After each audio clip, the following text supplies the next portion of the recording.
Hello students, as today I am going to tell you the use of demonstrative pronouns. Demonstrative pronouns होता है संकेतवाचक सर्वनाम। Demonstrative माने इशारा करने वाला, और प्रोनाउन आपको पता है प्रोनाउन यानी कि नाउन से, नाउन के आगे क्या जुड़ा, प्रोनाउन। इसका मतलब जो नाउन के स्थान का शब्द बोला जाता है उसे प्रोनाउन कहते हैं। ठीक है, जैसे नाउन शब्द बताओ, नाउन संज्ञा के नाम बताओ, क्या क्या होता है। नाम वस्तु, जैसे कोई वस्तु स्थान प्राणी का नाम हो गया, नहीं, राम, आगरा और सीता, ये है। ठीक है, और गुणों के नाम। ठीक, लेकिन राम की जगह हम प्रोनाउन क्या रख सकते हैं। कोई जेंट्स है, उसके उसके स्थान पर क्या रखेंगे बताओ, ही रख देंगे। सीता के स्थान पर क्या रख देंगे, ऐसा जी। तो इसका मतलब नाउन वास्तविक नाम हो गया और प्रोनाउन उसका प्रोवर्जन हो गया, यानी कि दूसरा, जैसे नकल हो। ठीक है, जब हम इंग्लिश में क्या करते हैं, जब हम किसी नाम की कोई चर्चा करते हैं, जैसे राम ऐसे थे, राम ऐसे थे, तो राम राम बार बार नहीं करते, फिर वह से चलेगा।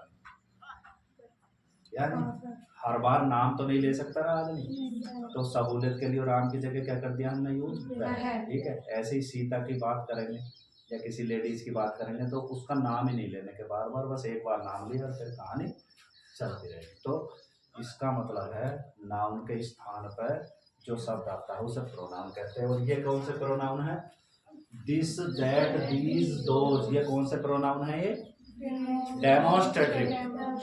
डेमोन्स्ट्रेटिव, इसकी याद स्पेलिंग कैसे करेंगे, डेमोन्स, डेमन माने राक्षस, ऐसे लगा देंगे राक्षस, तो डेमोन्स्ट्रेटिव प्रोनाउन। प्रोनाउन का तो है नाउन में प्रोनाउन। तो दिस माने क्या है, यह या इस। देखो दिस मीन्स क्या है, यह या इस।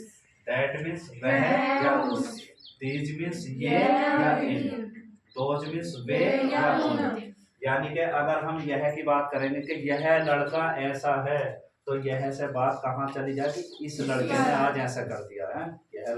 यह से कहाँ जाते हैं हम, इस पे। इसका मतलब अगर हिंदी में यह या इस आए तो हम उसके अंग्रेजी का रखेंगे दिस, और ऐसे ही दैट।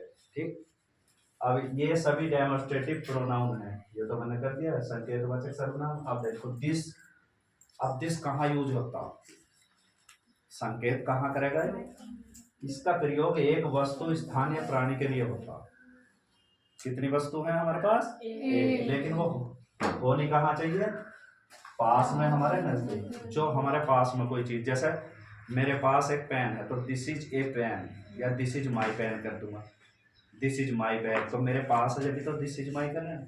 लेकिन अगर बैग हमसे दूर रखा तो हम क्या कहेंगे, किसी ने कहा अपना बैग दिखाओ, तो मैं अभी लाया क्योंकि दैट इज माई बैग, मेरा बैग मुझसे दूर है। तो दैट का प्रयोग क्या होता, एक के लिए। दिस और दैट का प्रयोग एक के लिए होता है, लेकिन दैट का प्रयोग दूर रखी हो वस्तु, और दिस का प्रयोग अगर पास रखी हो नजदीक। ठीक, दोनों हो गए एक वचन वाले। और जब एक वचन करता है दिस, तो इसके साथ प्रेजेंट में कौन सी वर्ब आएगी, इज।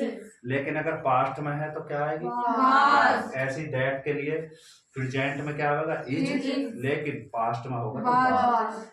ठीक है, अब चलते हैं हम इन पर। दीज, दीज का प्रयोग अनेक, अगर वस्तु अनेक हो और क्या हो, पास हो, दीज। और इसकी दीज की क्या है हिंदी, ये या इन। जैसे ये लड़कियां, ये लड़कियां हैं, ये चार लड़कियां हैं, इन लड़कियों ने उसे मारा, यानी कि ये से कहाँ आ गए हम, इन पर। तो ये की और इनकी अंग्रेजी क्या होगी, दीज। ठीक है, लेकिन है भी आ रहा है इसमें, हिंदी में क्या आ रहा है, तो है की अंग्रेजी क्या है, ए आर ई आर। इसका मतलब जहां दिस या दैट के साथ इज आएगा, तो दीज के साथ क्या आ रहा, दीज आर। और जितनी भी फोर गर्ल्स है, गर्ल में भी ऐसा लगेगा, प्लूरल बना लेंगे। अब दोज का प्रयोग अनेक, यानी कि बहुत सारी चीज हो और कहाँ हो, दूर हो। दीज का प्रयोग कब था, जब बहुत सारी चीज हो, बहुत सारी वस्तुएं हो और पास हो। और दोज का हो, जैसे वे लड़के, वे चार लड़के हैं और उन्होंने आज ऐसा कर दिया, यानी कि उनकी, उनकी और वे की अंग्रेजी क्या होती, दोज। लेकिन कब होती, संकेतवाचक प्रोनाउन। तो ये संकेतवाचक प्रोनाउन समझ गए, क्या समझे बताओ। कि दिस किसके साथ आएगा बताओ? एक हो और पास हो, और इसके साथ क्या लगेगा प्रेजेंट में? इज। और पास्ट में क्या लगेगा? This was. दैट एक हो और दूर हो, और प्रेजेंट में क्या लगेगी? इज। और पास्ट में क्या लगेगी? और दिस अनेक हो पास हो, अनेक हो पास हो। और इसमें प्रेजेंट में कौन सी वर्ब आएगी? आर। आर माने है होता। और पास्ट में क्या लगेगी? वर। वर माने थे या थी। और दोज अनेक हो और दूर हो, अनेक हो और दूर हो। तो प्रेजेंट में कौन सी वर्ब आएगी इसमें? आर। लेकिन पास्ट में कौन सी आएगी? इसका मतलब इन दोनों की जो है प्रेजेंट में तो है आर वर्ब, और पास्ट में है वर्ब, और इन दोनों की प्रेजेंट में इज और पास्ट में वर्ब। ठीक है, तो आज मैंने ये थोड़ा सा ये बताया है आपको, फिर आप देंगे सेंटेंस आपको, है सेंटेंस में की प्रोसेस भी आनी चाहिए। ठीक, थैंक्स फॉर वाचिंग।